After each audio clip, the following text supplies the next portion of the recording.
Hello viewers, Tollywood story এক্সপ্লেনারে তোমাদের সবাইকে স্বাগত জানিয়ে গীতা এলএলবির আজকের পর্বের রিভিউ আমি শুরু করছি। তো শুরুতেতে আমরা দেখতে পাচ্ছি যে অধ্যায় ভুলবশত বলেই ফেলে যে ওখানে তো তুমি ছিলেই না, ওখানে তো কৃপান ছিল, স্বস্তিককে বলে ফেলে। স্বস্তিকও তখন জেনে নেয়, এই সত্যিটা বের করানোর জন্যই তো স্বস্তিকের ওখানে যাওয়া প্ল্যানপূর্বক। আর ওদিকে অধরারা কিন্তু এবার তাকাচ্ছে অধ্যায়ের দিকে যে তুই কি করলি। স্বস্তিক বলছে কে ছিল? অধরা বলছে কিছু না কিছু না, অধ্যায় তুমি ভেতরে যাও, কাকাই তুমি ওকে নিয়ে ভেতরে যাও। তো অধ্যায়দের ভেতরে পাঠিয়ে দেওয়ার পর অধরা বলছে আপনি কোর্টে সাক্ষী দিতে পারবেন তো যে আপনি পরিষীকে ভালোবাসেন, ওর কাছে গিয়েছিলেন? বলে হ্যাঁ হ্যাঁ সব পারবো, আপনি যা যা বলবেন আমি সব পারবো, আমার শুধু একটু আশ্রয় চাই। গীতার সাথে আমার খুব যুদ্ধ বেঁধে গেছে, খুব লড়াই হচ্ছে, ও আমাকে চর পর্যন্ত মেরেছে, আমি আমি পারছি না এসব সহ্য করতে, আমার ভালো লাগছে না কিছু, আমার একটু আশ্রয় চাই।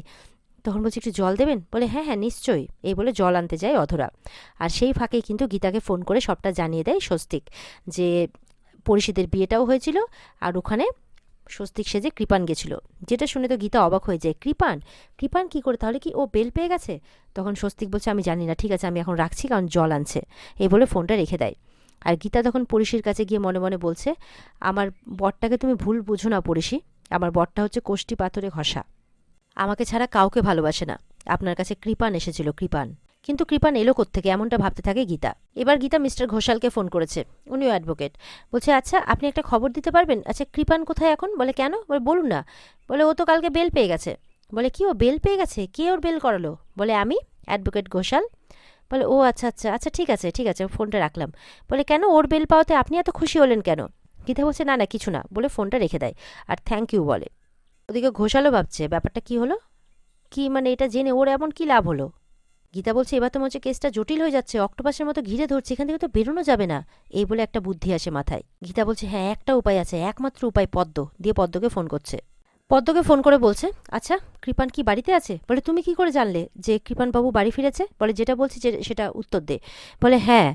তখন বলছে যে আচ্ছা কৃপান কোন পারফিউম ইউজ করে? তখন বলছে যে আমি জানি না, নামটা জানি না কিন্তু গন্ধটা জানি, হাজার হলো স্ত্রী তো। বলে ঠিক আছে কোনো অসুবিধা নেই, তো তুই শুধু একটা জিনিস দেখবি কৃপান বাড়িতে ফিরলে, যে ও যেই পারফিউমটা রেগুলার ইউজ করে সেই পারফিউমটা ওর গায়ে আছে কিনা।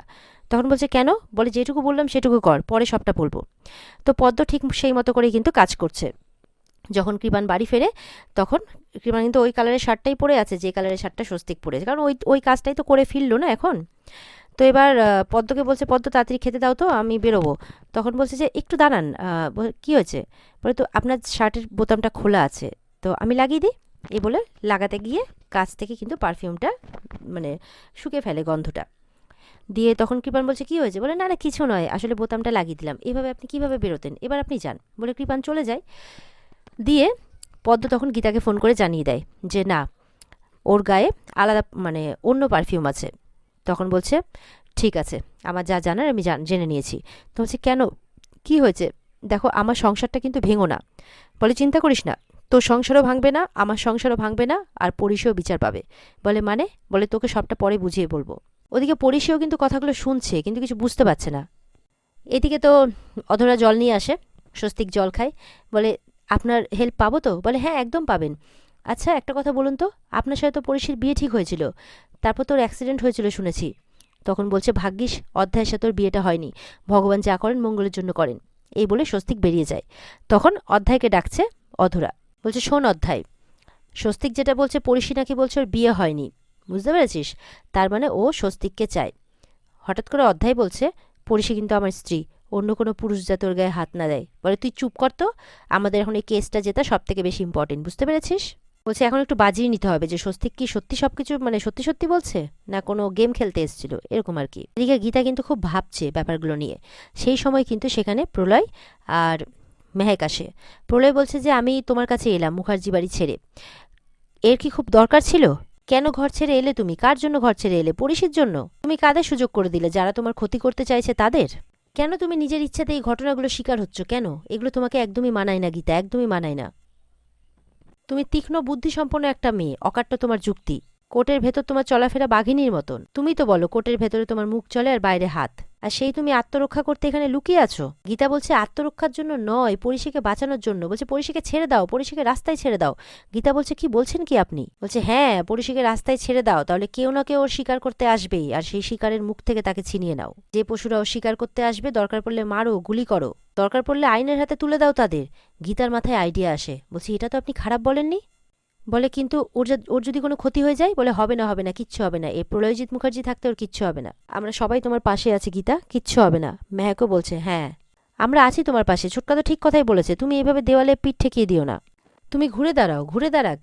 Gita LLB, advocate Geeta LLB, যাকে নিয়ে আমাদের এত গর্ব, এত অহংকার, যে প্রত্যেকটা নারীর পাশে থাকে, যে লড়াই করতে জানে, সে কেন একটা মেয়েকে নিয়ে পালাতে থাকবে? পালাতে পালাতে তার তো পৃথিবীটাই কম পড়ে যাবে। বলে বের করে দাও ওকে, বের করে দাও।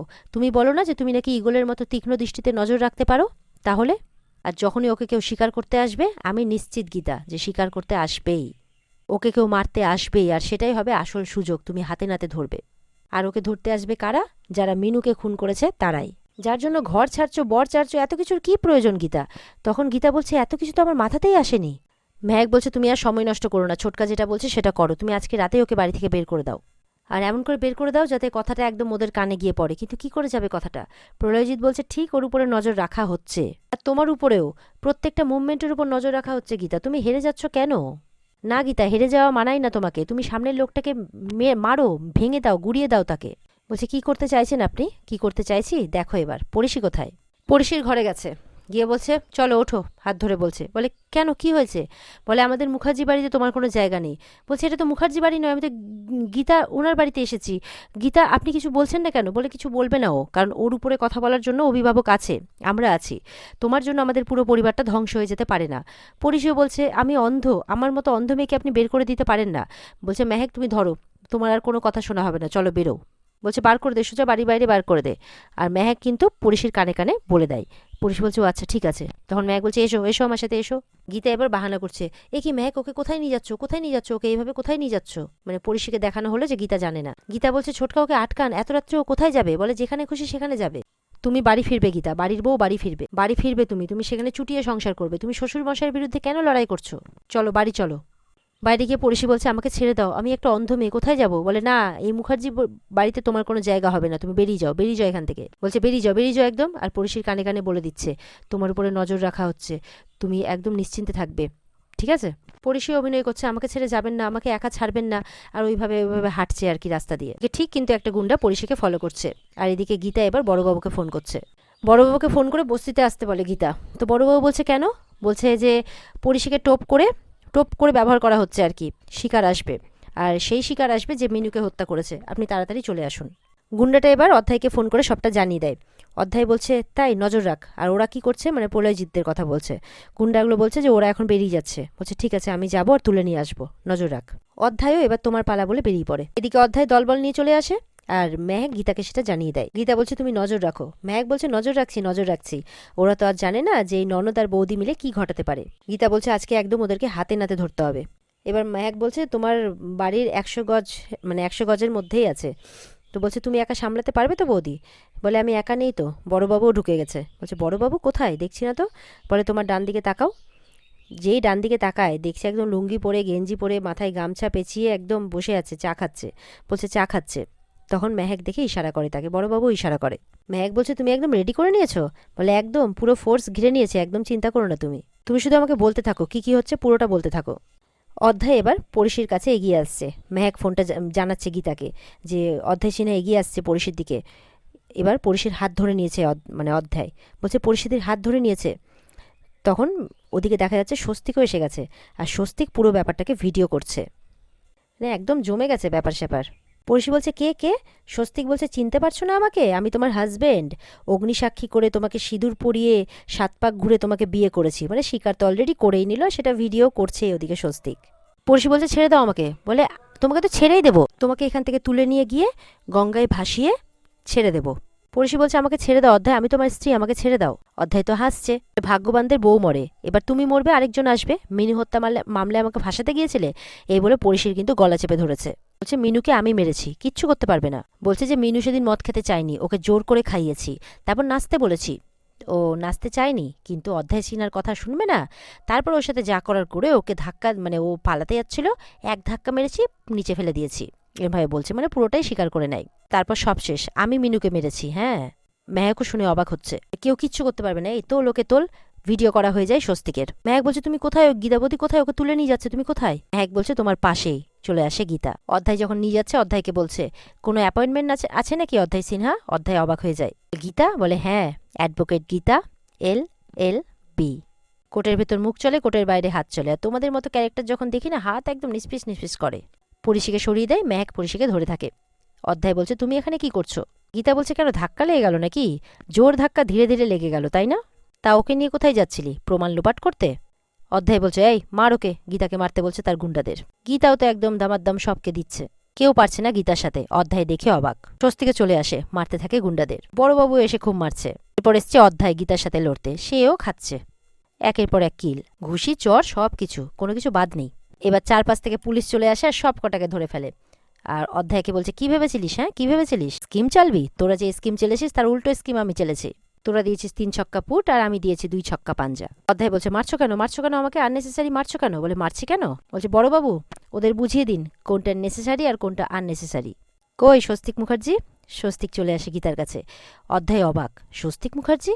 অধ্যায় বলছে, কিন্তু ওর সাথে তো তোমার ঝামেলা। গীতা বলছে, কিচ্ছু হয়নি, সবটা নাটক, সাজানো নাটক।